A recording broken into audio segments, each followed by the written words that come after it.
안녕하십니까. 벌써 우리가 8번째를 맞이했군요. 오늘 우리가 방금 읽은 대로 성경 묵상과 하나님 인도, 오늘 또 마침 그 찬양 선곡도 오늘 주제에 맞춰서 잘 해주셔서 고맙습니다.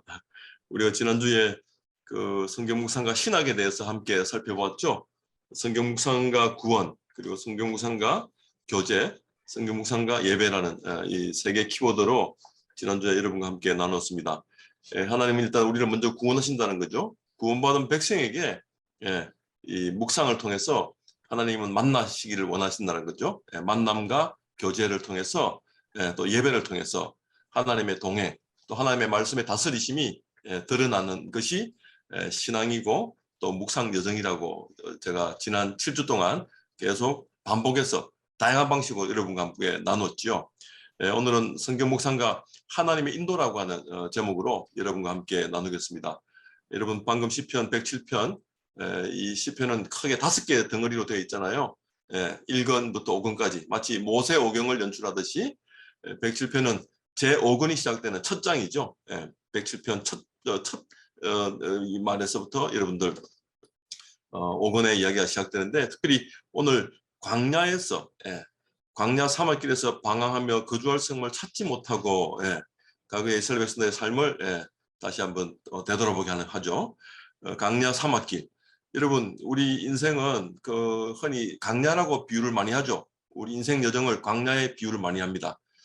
선교사님들의 사역 여정 또한 광야 같은 그런 삶이죠. 왜요? 일단 길이 없죠. 대책이 없다는 거죠. 우리가 어디가 길인지 알 수 없죠. 자고 일어나면 모래로 다 덮여 있죠. 폭풍 바람이 일고 모래가 또 다 길을 덮어버려서 예측 불가능한 곳이 광야입니다. 그래서 이 광야는 그 불확실하고 불안전한 곳으로 위험한 곳입니다. 여러분, 그 이 세상에 확실한 게 2가지가 있다고 이야기했죠. 우리 모두는 죽는다는 사실이죠. 우리 모두는 죽는다는 사실과 또 불확실하다고 하는 사실만 확실하죠. 이 땅에 앞으로 점점점 불확실성이 더해진다고 요즘 이야기하잖아요. 지금 뭐 우리나라에 지금 그 뭐 전쟁이 이렇게 우크라이나 전쟁이 이렇게 길어질 줄 누가 알았겠습니까? 우크라이나 전쟁 때문에 세계 곳곳에서 지금 아주 힘들어하고 있죠. 재정적 문제. 지금 제가 LPG 가스차를 타는데요. 제가 차를 구입했을 때 이 LPG 값이 700원대였거든요. 600원, 700원대. 근데 지금은 우리나라에서 1,200원이 넘었어요. 지금 1,200원. 2배로 올랐어요, 지금. 그래서 지금 다닌다는 자체가 지금 다니면 다닐수록 생활비가 줄어드는 현실이에요. 사육비는 늘지 않는 상황에서 더 다니면 다닐수록 강원 내고 강릉, 춘천, 이 강원 지역이 또 가장 우리나라에서 넓은 지역이잖아요. 경상북도 다음으로 넓고 인구 밀도는 또 제주도 다음으로 낮은 동네가 되다 보니까 제가 다녀야 될 거리가, 여러분들도 지금 선교 현지에서 뭐 그렇게 거리가 멀게 다니는 분들도 계시잖아요.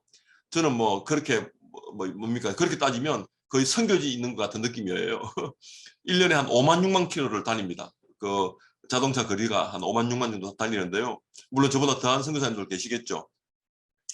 지금 이렇게 누가 이렇게 기름값이 오른 줄 알았겠습니까?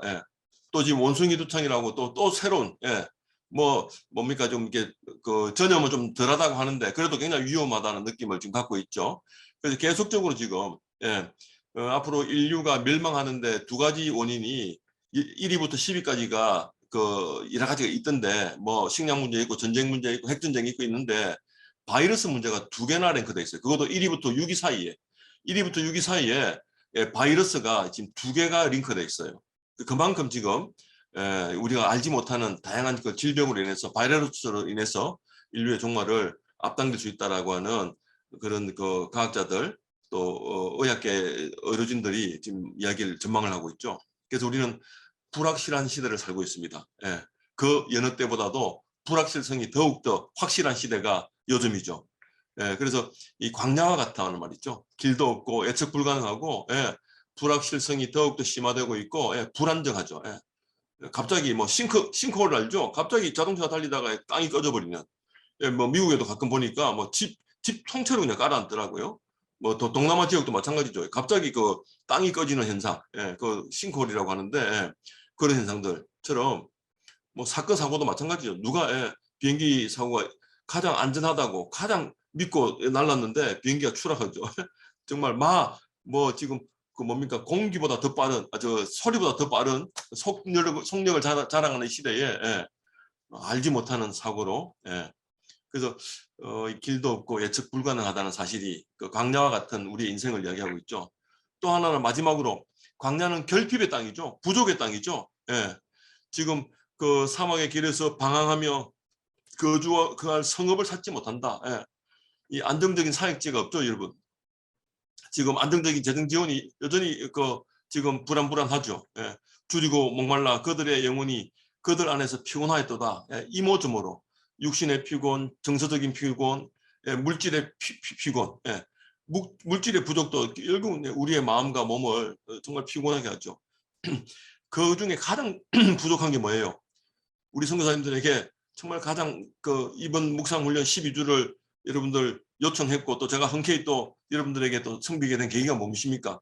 우리에게 말씀 묵상이 말씀이 부족함을 우리가 안다는 거죠. 그래서 우리는 이런 줄인 하나님의 말씀을 향한 하나님을 향한 이 줄이고 목마른 마음으로 하나님께 다가가야 된다는 거죠. 그럴 때 부르짖음이 자연스럽게 나옵니다. 여러분 안에서 내적 깊은 영혼의 부르짖음이 전심을 다해서 진심을 다해 부르짖는 여러분 누구나 다 인생은 고통이잖아요. 이 인생은 고난이다. 제가 뭐 인생을 즐겨라. 죽은 시인의 사회 그 까르페 디엠이라고 하는 아주 유명한 이야기가 있잖아요. 그 키팅 선생, 그 로빈 윌리엄스가 주연했던 키팅 선생이 했던 말이 뭡니까? 아이들에게 까르페 디엠, 인생을 즐겨라. 오늘을 즐겨라. 현재를 즐겨라. 그러나 막상 살아보면 즐기만 한 일은 아니잖아요. 인생이. 굉장히 괴롭죠. 고통스럽죠. 인생 산다는 것 자체가 고난스럽죠.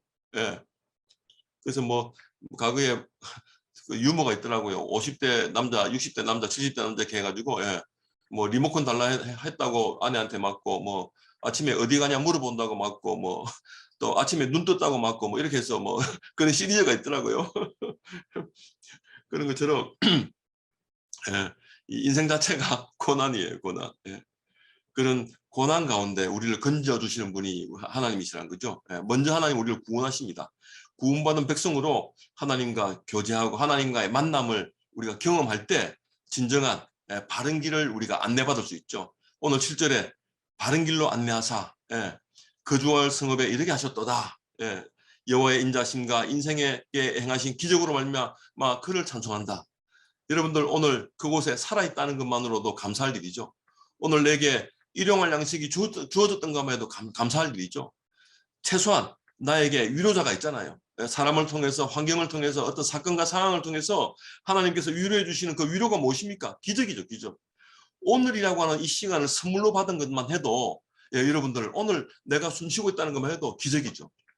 그 창세기는요 1장부터 12장까지가 족장들의 이야기잖아요.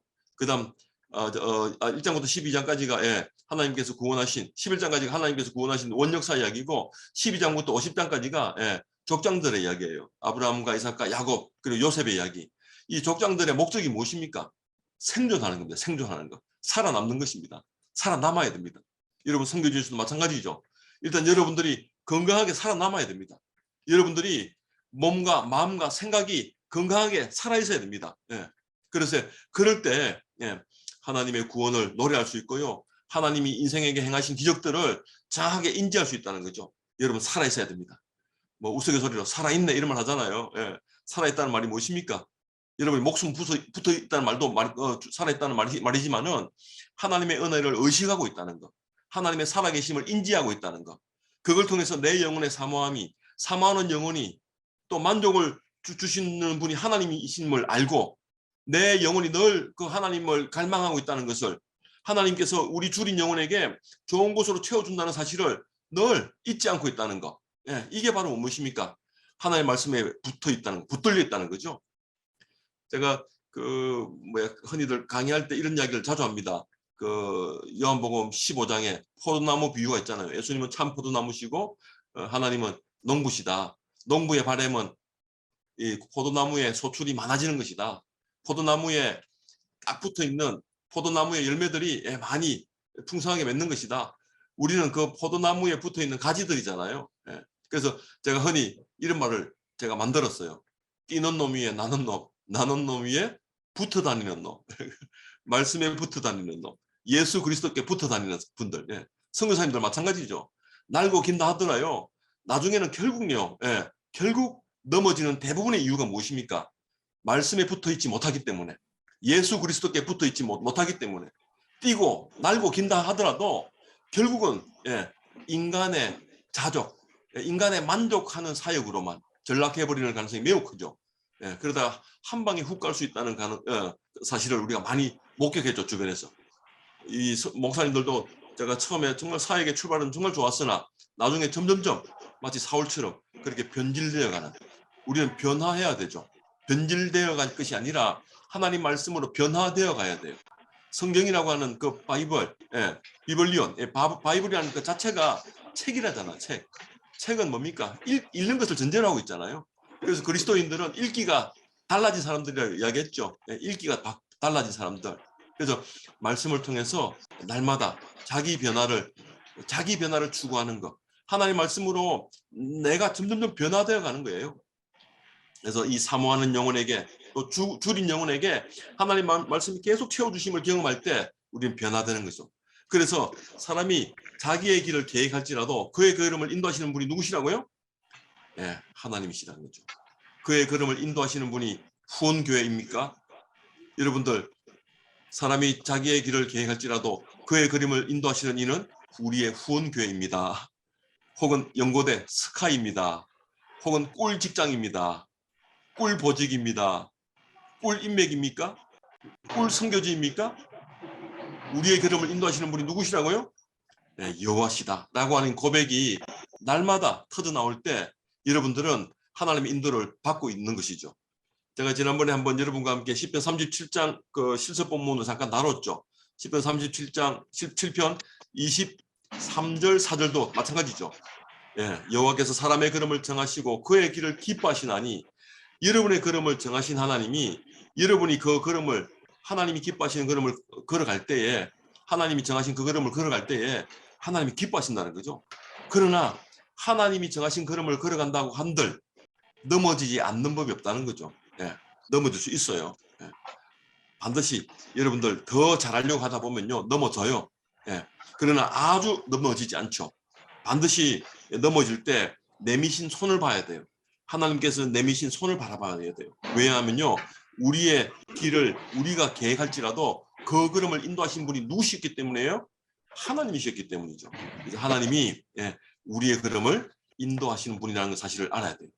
그래서 이 오늘 크게 성경 묵상과 하나님 인도라고 하는 주제에 있어서 4가지 카테고리로 오늘 여러분과 함께 나누겠습니다. 특별히 인도하신 하나님, 여러분 좀 전에 여러분들과 함께 말씀을 통해서 잠깐 하나님 인도가 무엇인지, 하나님 우리를 인도하신다는 걸 이야기 나눴죠. 특별히 출애굽기 15장 13절 보시면 주의 인자심으로 주께서 구속하신 백성을 인도하시되, 일단 하나님은 우리를 구원하십니다. 구원을 경험한 이후에 우리를 인도해 가시죠. 그리고 인도하시되 어떻게 인도하십니까?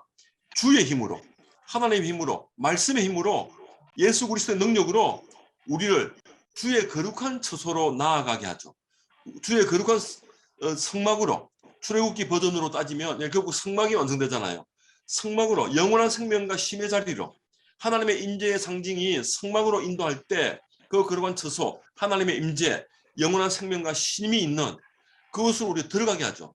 그런데 출애굽기 15장 이후의 사건들은 무엇입니까? 32장과 같은 끔찍한, 지난번에 읽었잖아요. 33장 4장 읽었죠. 백성이 모세가 산에서 더디 내려옴이 더딤을 보고 모여서 아론에게 말하잖아요. 일어나 우리를 위하여 우리를 인도할 신을 만들라. 우리를 인도할 신을 만들래요. 지금 하나님께 인도를 이렇게 받아와 놓고 우리를 인도할 신을 만들어 달라고 하는 이것은 무엇을 말합니까, 여러분? 하나님과 동행한다고 하면서도 하나님을 제대로 몰랐죠. 하나님께 구원받았음에도 불구하고 하나님을 제대로 몰랐죠. 왜요? 묵상하지 않았기 때문에. 말씀과 깊이 한 걸음 더 하나님을 알아가지 못했기 때문에. 애굽 땅에 종되었던 그 당시 노예 근성이 그대로 남아있었기 때문에. 애굽 땅의 삶이 너무나도 진하게 그 진한 흔적이 남아 있었기 때문에 그래서 우리를 애굽 땅에서 인도하여 낸 사람은 어찌 되었는지 알지 못한다라고 이야기하잖아요. 그들이.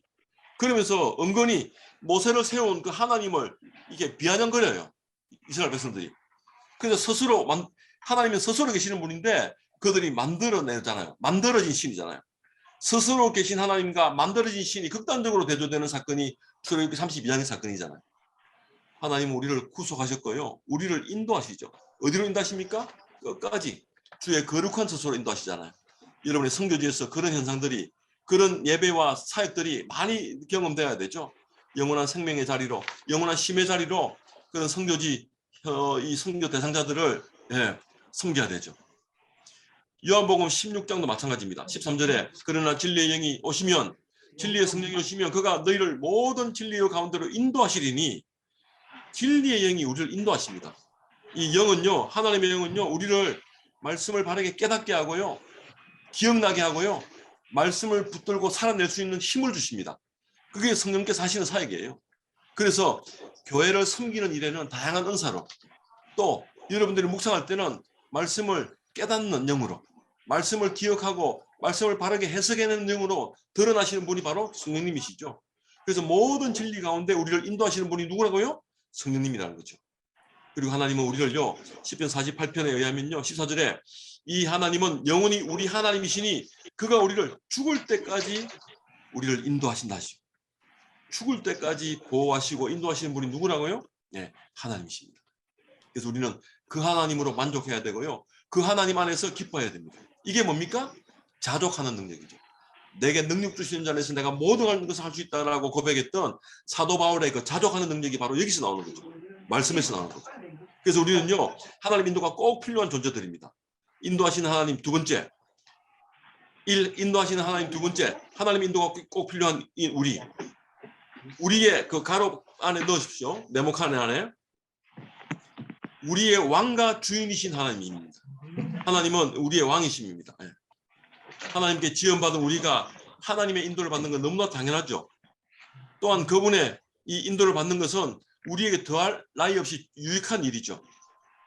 그러나 날마다 이 하나님의 인도를 말씀을 통해서 온전한 하나님의 말씀 인도를 받으면 어떻게 받아야 됩니까? 어떻게 받으면 살아야 됩니까? 이거는 일종의 특권입니다. 하나님의 선물입니다. 그래서 하나님이 우리의 왕이라는 사실입니다. 시온아 시편 146편 10절입니다. 시온아 여호와는 영원히 다스리시고 내 하나님은 대대로 통치하시리로다. 다스리신다. 통치한다. 이 히브리 말로 말라크잖아요. 말라크. 헬라어로 바실레이아. 왕국, 나라. 하나님 나라 하면 제가 늘 기억해야 되는 단어가 있죠. 하나님 나라. 하나님의 다스리심. 하나님의 주되심. 하나님의 왕되심. 하나님 나라 하면요, 반드시 들어가야 될 단어가 뭡니까? 하나님의 처소, 하나님의 백성, 하나님의 다스림과 복. 요 세 개 키워드가 반드시 들어가야 되죠. 하나님 우리 다스리신다는 거죠. 하나님 우리 왕이시라는 거죠. 하나님 우리 주인이시라는 거죠. 그래서 여러분 이사야 14장 24절 만군의 여호와께서 맹세하여 이르시되 내가 생각한 것이 반드시 되며 내가 경영한 것이 반드시 이루리라. 이루리라. 하나님께서 이렇게 세우신다. 이룬다는 말이 히브리 말로 컴인데요. 일어서다, 일어나다, 일으키다, 세우다 이런 뜻이에요. 만군의 여호와, 이게 군대 용어죠. 이 왕이신 하나님이 정말 친히 군대 사령관으로서 우리를 다스리신다는 거죠. 두 번째는요, 하나님 인도가 필요한 우리 두 번째 2-2 우리의 목자이자 안내자 되시는 분입니다. 하나님은 우리의 목자이자 안내자 되시죠. 여러분들 여호와는 나의 목자시니 내게 부족함이 없으리로다.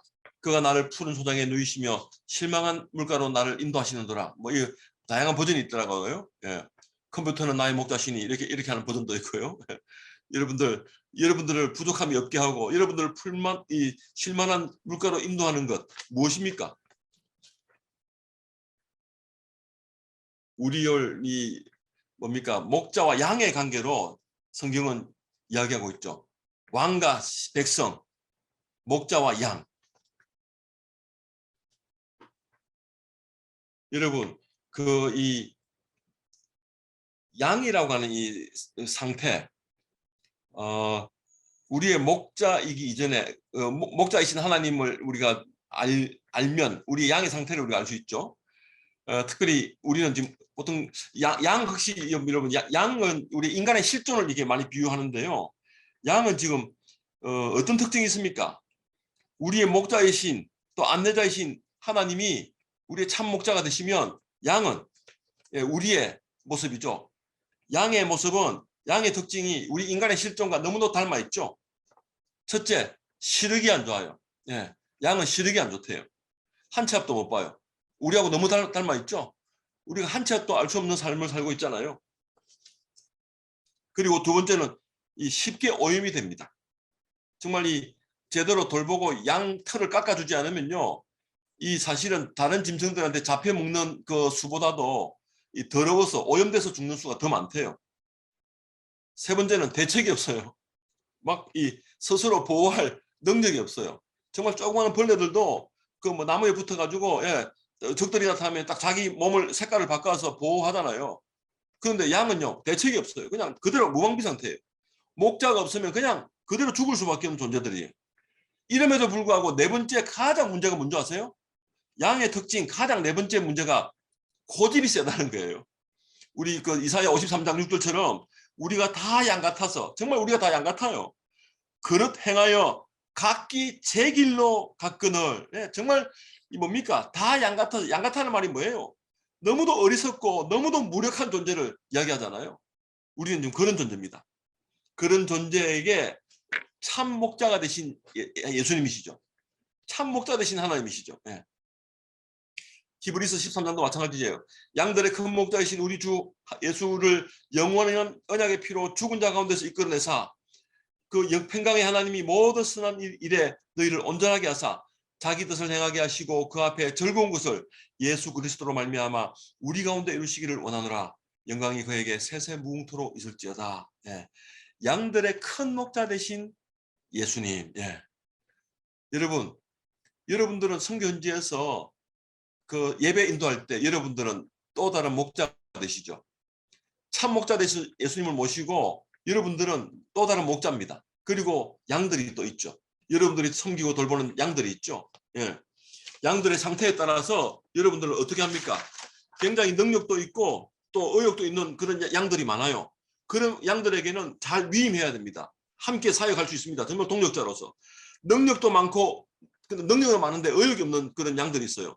그런 양들에게는 참여시켜야 됩니다. 참여하고 그리고 능력은 적고 그 의욕은 높은 이런 양들은요 설득시켜야 됩니다. 그리고 능력도 낮고 의욕도 낮은 이런 양들은요 지시해야 돼요. 손 잡고 끌고 와야 돼요. 이게 일반적으로 그 고려대학교 이장로 교수가 했던 그 리더십의 일반적인 이론이거든요. 그 제가 나중에 이거 표 여러분들하고 한번 톡으로 한번 공유할게요. 능력이 많고 의욕이 높은 사람은 위임하고 능력이 높고 의욕이 낮은 사람은 참여시키고 능력이 낮고 의욕이 높은 사람은 설득시키고 능력도 의욕도 낮은 사람은 지시하고 이끈다. 근데 이 모든 리더십을 포괄하는 리더십이 있죠. 바로 참 목자 되신 예수님의 서번트 리더십이죠. 섬기는 리더십이죠. 이런 리더십이 우리에게 정말 필요하죠. 그래서 이런 일반적인 그 리더십 이론을 여러분들 이해하되 우리에게 가장 뭡니까 필요하고 장착해야 될 리더십이 뭐예요? 정말 서번트 리더십. 정말 고집이 누구보다 센 이 양들을 우리가 섬기잖아요. 여러분들 우리도 마찬가지로 얼마나 고집이 셉니까? 그죠? 우리는 여러분과 저는 예수님 앞에서 다 양입니다. 그러나 오늘 이 시간만큼은 저는 양이 아니죠. 예수님이 참 목자 되시고 여러분들이 설교를 듣고 있는 오늘 강의를 듣고 있는 양들이고 저는 오늘 뭡니까? 그 참 목자와 양들 사이에 있는 양 목자의 지팡이 혹은 보조 목자 그렇게 이야기할 수 있죠. 여러분 상상력을 발휘해서 한번 생각해 보세요. 양들, 목자 그리고 목자가 쥐고 있는 그 지팡이를 통해서 양들을 다스리잖아요. 아이들에게 질문했더니 저희들을 저보고 하는 말이 목사님은 양치는 개입니다. 개 취급 받았습니다. 개 취급. 정말 그 이야기 듣고 보니까 정말 그 말이 이해가 되더라고요. 정말 짐승들, 이단들이 나타날 때 가장 먼저 달려가서 앞에서 그 짐승들에게 저항하는 사람이 누굽니까? 바로 우리죠. 양치는 개죠. 바로 그 거짓 가르침이 무엇인지 분별하고 양들을 보호하잖아. 양들이 빨리 참 목자 대신 예수님 앞으로 우리로 갈 수 있도록 가장 먼저 보도 목자가 양치는 개가 달려가서 양들을 지키고 보호하잖아요. 막 기스대잖아요. 그죠? 굉장히. 그리고 양을 빨리 효과적으로 몰아서 예수님 앞으로 끌고 가잖아요. 그게 양치는 개 역할이잖아요. 여러분 우리가 양들 잡아먹으려고 양 키우고 있습니까 지금? 아니잖아요. 그죠? 그러니까 진짜 가짜 목자죠. 가짜 목자. 정말 거짓 목자죠. 거짓 목자. 정말 내 배 불리려고 하는 사역이 아니잖아요. 지금. 정말 양을 보호하고 지키고 참 목자 대신 하나님 앞으로 끌고 나갈 수 있도록 도우시는 역할을 해야 됩니다. 여러분 제가 지금 그 지난번에 이여령 교수님 돌아가시고 나서 이 짧은 그 이야기 긴 생각 이 책을 읽으면서 이여령 교수님이 양치기 리더십이라고 하는 글을 남기셨는데요. 양치기가 양떼를 모는 세 가지 방법이 있대요. 하나는 양을 앞장서서 간대요. 앞장서서 가는 양치기가 앞장서서 가는 리더십. 양치기 손에는 지팡이가 있고 방향을 가리키고 어둠을 밝혀주는 빛과 이 뭡니까 횃불 같은 역할을 하는 게 이 지팡이죠. 앞장서서 가는. 두 번째는요. 양치기 맨 뒤에 가죠. 양들의 식욕에 맡기는 거죠. 아까 일반적인 리더십에게 그 능력도 있고 그 양들이 은사도 많고 다양하게 의욕도 있고 능력도 있는 그런 양들이 많은 그런 그 공동체에는요. 양들의 먹성에 맡기고 그냥 뒤에서 묵묵히 위험하지 않도록 그 뭐 짐승들이 나타나지 않도록만 잘 관리하고 정말 묵묵히 그들의 먹성에 맡기는 그런 리더십. 뒤에서 마지막 세 번째는요. 양들 중앙에서 한복판에서 인도자도 관리자도 아닌 동행자가 되는 그런 리더십.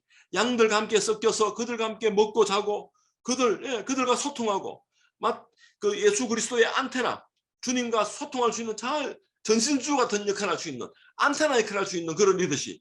그 양들 한복판에서 양을 이끄는 리더십. 그래서 이 행복한 양치기가 되기 위해서는 양떼 무리 속에 있어야 된다 이런 말을 합니다. 상당히 이 세 가지 리더십이 의미가 있는 것 같아요. 여러분들은 어떤 리더십입니까, 여러분? 다양한 그 리더십을 한번 생각해 보십시오. 예수님은 우리를 죽기까지 사랑하셨죠. 그래서 우리를 하나님께서 인도하시는 방법은요. 말씀을 통해서 성령을 통해서 우리 인도하십니다.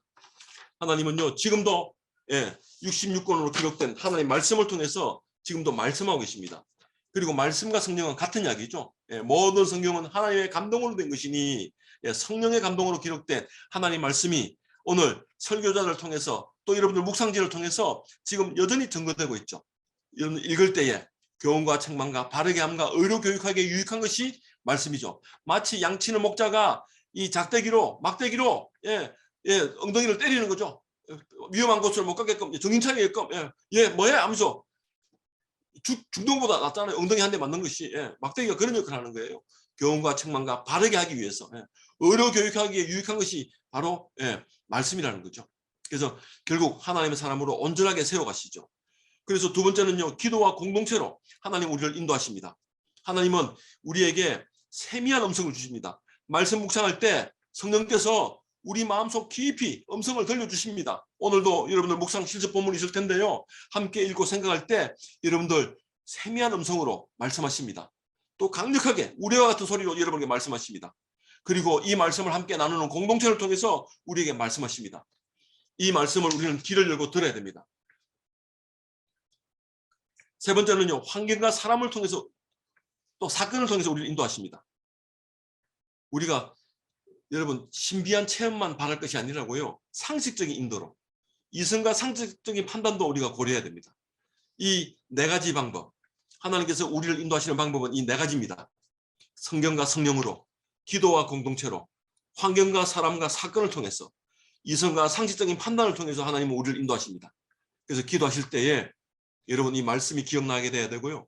또 때로는 하나님께서 대답하지 않을 때는 기다리시고요. 또 때로는 내가 A를 하든 B를 하든 하나님께서 어떤 선택을 하든 나에게 맡겨놓은 거예요. 나의 판단을 존중한다는 말이죠. 이제 나의 먹성에 여러분들 풀을 주장으로 인도하시듯이 예수님이 뒤에서 그냥 묵묵히 바라보고 계시는 거죠.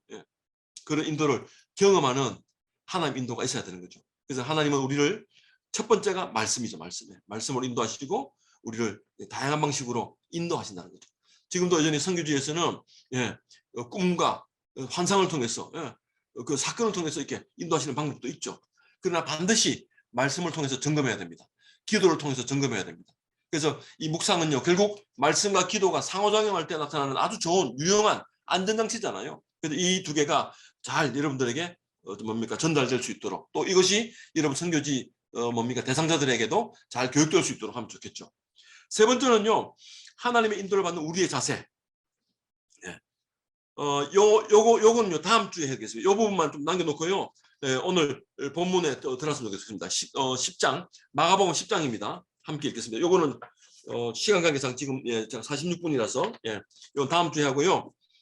오늘은 마가복음 10장 46절 본문이 짧습니다. 짧은 본문이니까요. 함께 읽고 우리 묵상 실습지를 가지고 잠깐 나눔하도록 하겠습니다. 10장 46절에서 52절 짧으니까요. 제가 한 절 여러분도 한 절 교독하겠습니다.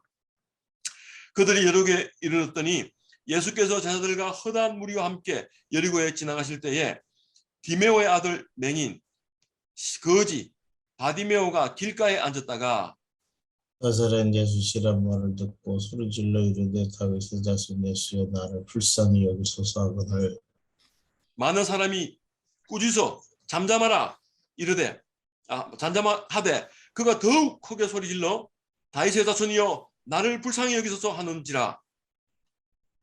예수께서 머물러 서서 그를 부르라 하시니 그들이 그 맹인을 부르며 이르되 안심하고 일어나라 그가 너를 부르신다매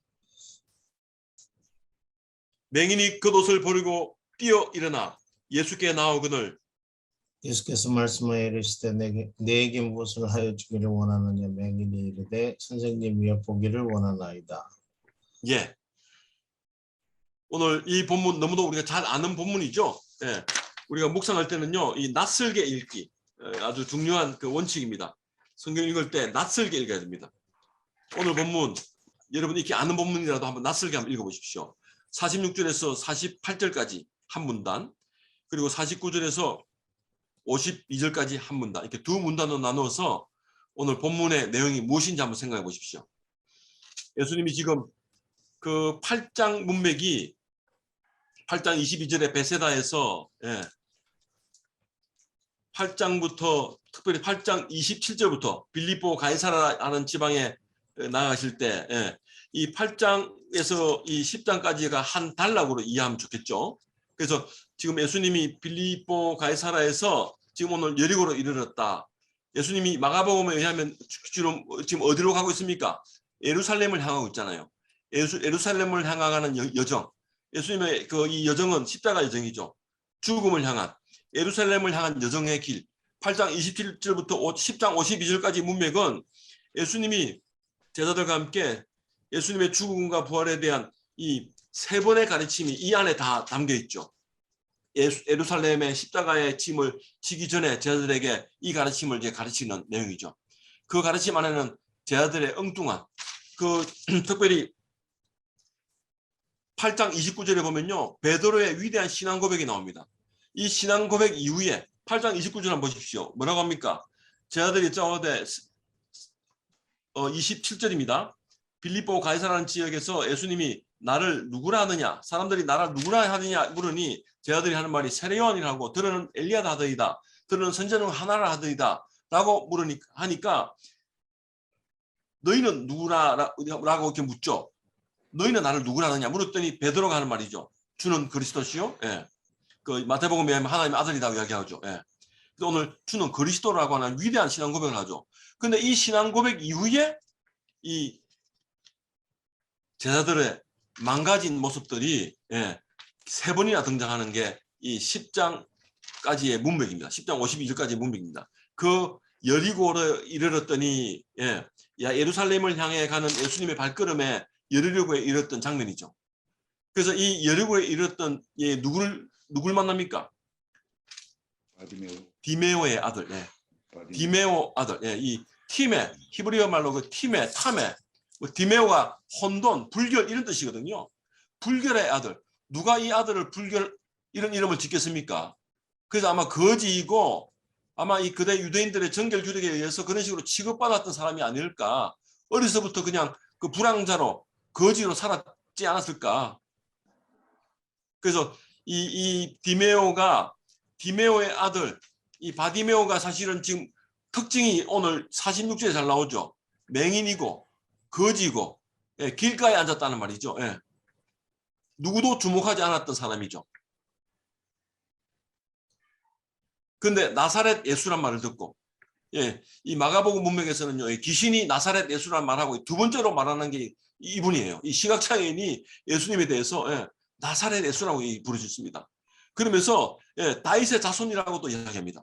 정확하게 육체의 눈은 멀었지만은 심령의 눈, 영적인 눈은 열린 사람이에요. 이 디메오 시각장애인이지만은 맹인이고 거지고 길가에 앉았던 정말 다른 사람 그 누구도 주목하지 않았던 취급 그런 사람이었지만은 정말 이 나사렛 예수, 다윗의 자손 예수라고 하는 것을 정확하게 인식하고 있었죠. 그런데 방해가 있습니다. 정말 이 시각장애인은 자기가 눈을 뜨기 원했는데 예, 그래서 예수를 찾았는데 구원자를 찾았는데 지금 많은 사람들은 이 사람의 필요를 여러분들 선교하고 있지만은 여러분의 선교 대상자들을 다른 사람은 그냥 예, 잠잠하라 시끄럽다 사람들은 그렇게 취급하는 경우가 많이 있죠. 예. 그런데 더욱 소리 지르죠. 정말 갈급한 영혼이었죠. 예. 더욱 소리 질러 다윗의 자손이여 나를 불쌍히 여겨달라고 이야기하죠. 그러자 49절에서 뭐라 합니까? 이제 예수님이 이 그를 부르죠. 머물러 서서 예. 그를 부르라. 누구도 주목하지 않았던 이 연약한 자를 부르시죠. 그냥 바디메오는요, 그냥 사회적 소외계층 정도가 아니고요, 그냥 죄인 취급받는 그냥 불결한 존재였죠. 예, 불결한 취급받았던 사람인데 그런데 이 불가촉 천민 같은 예, 접촉하면 안 될 사람. 예. 지금 여러분 인도에서 사역하시는 분 계십니까? 여전히 그런 제도가 남아 있잖아요. 예. 여전히 신분 제도가 남아 있죠. 신분 제도가 없다고 하지만 은근히 예, 예, 자본 권력, 학교 또 출신 어디 나왔느냐, 예, 뭐 지금 정치 권력, 뭐 다양한 그 권력에 의해서 서열이 매겨지는 예, 그런 차별이 있는 정말 특별히 정말 죄인 취급받을 정도로의 그 취급받았던 사람들이 예수님의 부르심을 받는 장면이죠. 이게 바로 예수님은 그 은혜와 긍휼을 가지신 분이라는 거죠.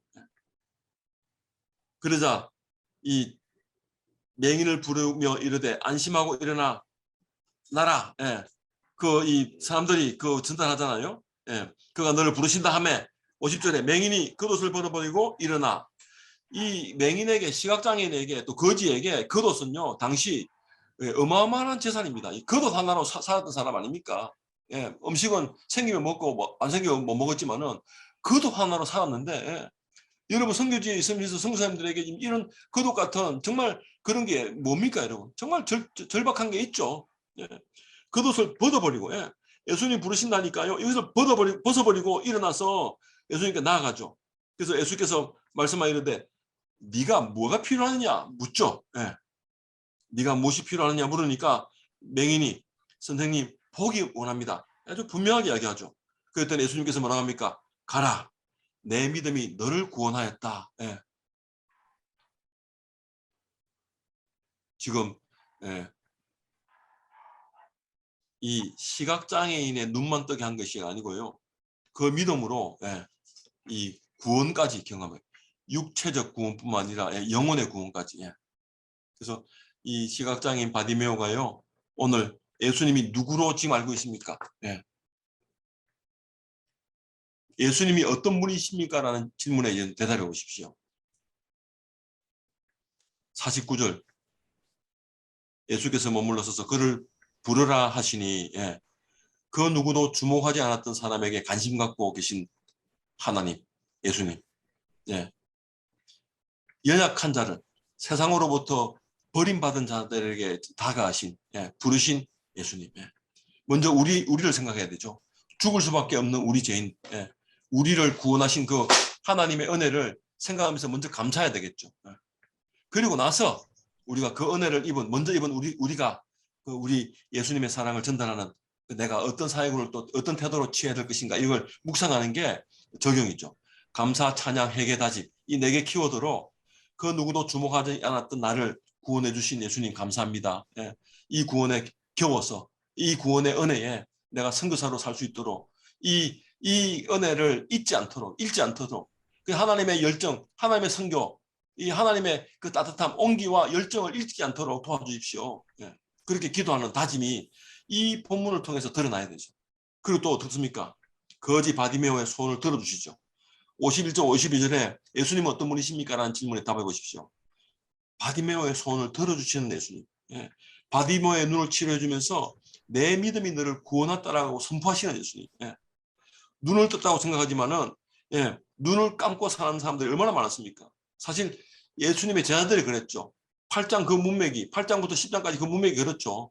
끊임없이 제자들이 8장 32절 33절이 예수님의 제자 베드로가 오히려 예수님을 책망하잖아요. 예. 그리고 이 말씀을 제대로 이해 못해요. 9장 32절에 보면요. 제대로 이해 못하고요. 나중에 10장 35절 37절 보면요. 야고보와 요한이 서로 자리 다툼해요. 한 자리 하려고 하고 있어요. 예. 베드로도 신앙 고백해놓고 예수님을 십자가 진다니까 예, 완전히 십자가 먼지게 그 여러분들 마가복음 8장 32절 보면요. 베드로가 예수를 붙들고 항변하여 이르되 항변하다는 말이요. 히브리 말로 이 원어가요. 비난하다, 꾸짖다, 견책하다, 나무라다 이런 뜻이에요. 허물과 잘못을 꾸짖고 나무라는 뜻이에요. 항변하다는 뜻이. 예. 예수님을 베드로가 예, 꾸짖고 있어요.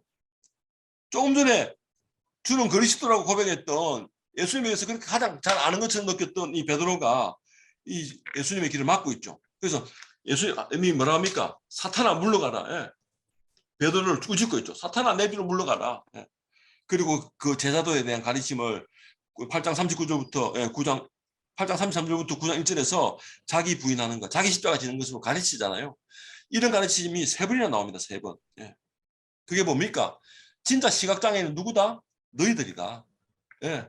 이 8장부터 10장까지 8장에 나오는 이 베세다 시각장애인과 10장에 나오는 이 바디메오 시각장애인의 이 이야기를 통해서 8장, 10장 문맥 그 사이에 3번의 이 가르침을 통해서 진짜 시각장애는 너희들이다. 눈을 떠라 제발. 이런 이야기를 마가복음의 저자가 하고 있는지도 모르죠. 그래서 제자들도 영적으로 눈을 떠서 예수님을 단지 정치적인 메시아가 아니라 우리의 영과 육을 회복시켜주는 하나님으로 온전히 믿고 따라야 된다. 그런 촉구가 이 본문 안에 담겨 있다는 거죠. 그래서 여러분 어떻게 기도해야 됩니까? 어떻게 적용해야 됩니까? 주님, 저도 바디메오와 같은 그런 순수한 마음, 그런 순수한 열정 회복하게 도와주십시오. 그런 믿음으로 예수님을 따라가게 도와주시고 그런 믿음으로 선교사에 감당하게 도와주십시오. 저의 교만으로 인해서 저에게 이 교만이 나의 어떤 그런 뭡니까? 이 교만과 내가 쌓아 올리는 그 탑들이 내 눈을 가려요. 예수님 누구신지 잘 못 보게 해요. 그래서 예수님 누구신지를 여러분 찾고 묵상해야 됩니다. 그리고 오늘 등장인물을 통해서 예수님이 또 여러분 우리가 본받아야 될 게 있죠. 본받지 말아야 될 게 있죠. 오늘 바디메오가 지금 46절 38절에 바디메오가 예수님이 지나간다는 소리를 듣고 굉장히 열정적으로 소리 지르잖아요. 나를 불쌍히 여겨줘서 예, 외치잖아요. 주위 사람이 핀잔을 줘도 아랑곳하지 않죠. 더욱더. 예. 그래서 믿음은 이 한계를 나의 한계를 알고 그 한계를 이겨내도록 하나님께 의지하는 것, 하나님께 나아가는 게 믿음이죠. 믿음이란 나의 한계를 알고 그 한계를 극복하게 해주실 하나님이 누구신지를 하나님께 긍휼을 구하는 것이 믿음이죠. 나의 힘을 자랑하고 나의 소유를 자랑하고 나의 소유를 의지하는 것이 믿음이 아니죠. 그게 신앙이 아니죠. 내 생명과 나의 삶을 주님께 온전히 맡기는 것. 주님이 회복해 주실 것을 믿는 것. 오늘 바디메오의 태도가 그런 거예요. 그러니까 우리 바디메오를 통해서 이런 열정을 배워야 돼요. 예수님이 지나간다는 소리에 그래서 이런 열정이 회복될 수 있도록 주님 도와주십시오. 나의 믿음을 이 묵상훈련을 통해서 회복될 수 있도록 도와주십시오. 그리고 또 50절, 51절에 뭐라고 합니까? 예수님 앞에 선 바디메오가 자신의 필요를 명확하게 이야기하죠. 주님, 보기 원합니다. 선생님이요, 보기를 원합니다. 명확하게 얘기하잖아요. 그는 육신의 이 눈을 뜨는 것이 목표였잖아요. 목적이었잖아요. 이것이 실제적인 자기의 필요였잖아요. 그런데 이 육신의 필요만 구했는데 예수님은 그 이상의 것을 채워주잖아요. 육신의 눈만 치료한 것이 아니라 그의 마음의 눈까지 열어주셨잖아요. 그래서 우리도 어떻게 기도합니까? 하나님, 바디메오처럼 앞을 보지 못했던 저의 영적인 그 시각장애를 극복하도록 도와주십시오. 이 저의 영과 육의 눈이 잘 열릴 수 있도록 이번 묵상 훈련을 통해서 이 나눔을 통해서 하나님을 온전히 경험할 수 있도록 도와주십시오. 이렇게 나아가 주셔야 되죠. 그래서 여러분들이 한번 오늘 써보세요. 마지막 한 문장으로. 주님, 적용 기도를 하나 써보세요. 나누고 싶은 거 한 문장으로 한번 써보십시오. 오늘 본문에서 등장인물을 통해서 본받지 말아야 될 것. 많은 사람들이 꾸짖어서 잠잠하라. 예, 이 많은 사람들은 바디메오에 관심이 없어요. 예, 본받지 말아야 될 많은 사람들, 익명의 사람들 모습을 통해서 우리는 본받지 말아야 돼요. 예, 바디메오를 통해서 그 열정을 본받아야 돼요. 그래서 여러분들만의 적용을 하나씩만 써보세요. 써보고 잠깐 나눔하겠습니다. 10분까지 8시 10분까지 나눔하겠습니다. 한 가지만 적용할 것들 쓰고 특별히 기도문으로 써보세요. 하나님, 제 눈을 열어주십시오.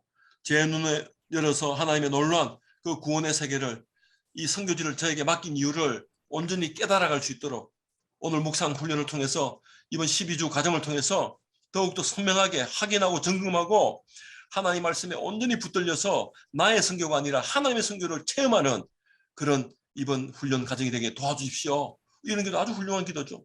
여러분들만의 언어로 한번 써보세요.